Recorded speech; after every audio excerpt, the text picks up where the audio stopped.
Throughout the history of the man-made world, one has wondered, what is design? We are surrounded by design. Our entire lives are designed.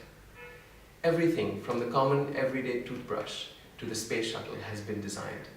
Today we're going to look at a few examples from the world of architecture, fashion and interior design. Of course, the doyen of deconstructivist fashion, like Zaha Hadid, is known for architecture.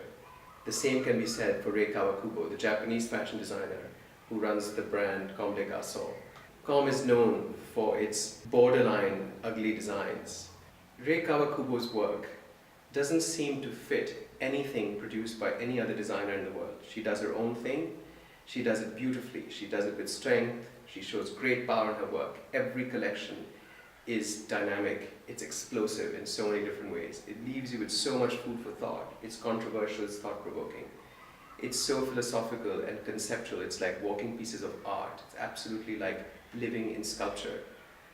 Younger than Rei Kawakubo, but also questioning the edges of social norms, questioning the requirements from fashion, trying to look at what it is that makes clothes clothes, and why we're expected to wear them a certain way. Victor and Rolf is one of several designers. They happen to be Belgium, but there's Helmut Lang, there's Andy Mühlmeister, and there's several others who've been inspired by Comme des Garçons and Rei Kawakubo's work. To understand deconstruction, one obviously has to understand construction. And going back in the most heavily constructed times of design, one can reach right into the pockets of Versailles and look at the Renaissance, look at the Baroque, look at Rococo, and look at how design was so over the top, so rich, so ornate. And then over the years, how it gets pared down and goes from following the simple Palladian forms into furniture to going all the way back, even more honest and pure Palladian forms, like the basic cube. You see that cube turning into Corbusier's chair, or you see it turning into the modern flex form armchair. You see how Mies used the furniture in the Barcelona pavilion, how we use it today in our homes. Beautiful, clean, crisp lines, all about manipulation of the cube and the square and how the two planes meet. The materials that hold these things together, very gentle, very fragile, and very much about a musical combination in terms of furniture. Calvin Klein takes it into a much greater synthesis and makes the lines even simpler, making it boxier, taking the detail even further out and talking about the detail in terms of where the edges meet and how beautifully those edges are crafted.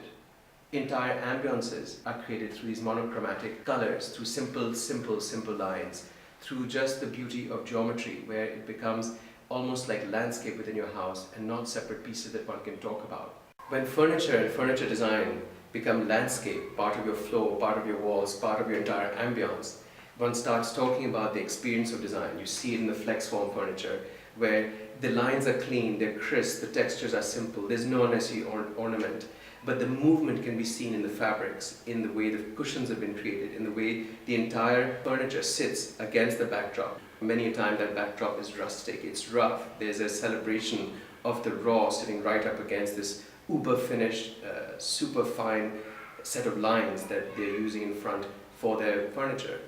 Baroque can also be looked in other ways, where the form is kept, the function is kept, but maybe the color is taken out of it. Color is drenched, it becomes monochromatic, it becomes more about the silhouette, more about the form, not so much about the ornamentation. And then it's added to more simple, contemporary, clean line environments so that one complements the other because of the juxtaposition that's so vast. Nouveau Baroque interiors, which is obviously the next generation that comes out of this, retains the scale of the Baroque, retains these silhouettes. It doesn't keep the colors, it goes all the way down to the monochromatic, so it fits into contemporary lifestyle. It's not as heavy, it's not as overburdened. It matches the kind of clothes that we wear. It doesn't have the big billowing gowns that the women used to wear in the 16th and 17th century. It matches our lifestyles and yet provides a sense of old school opulence and luxury to those that still want that within a postmodern environment. There are many other ways of looking at the Baroque. You can mix the heavily ornamented, decorated Baroque almost like a harpsichord with a very simple modern electric guitar, and the mix is quite wonderful if it's balanced just right. You can see how the clean lines can sit perfectly well if the scale is appropriate, if the color matches in terms of being in the same family.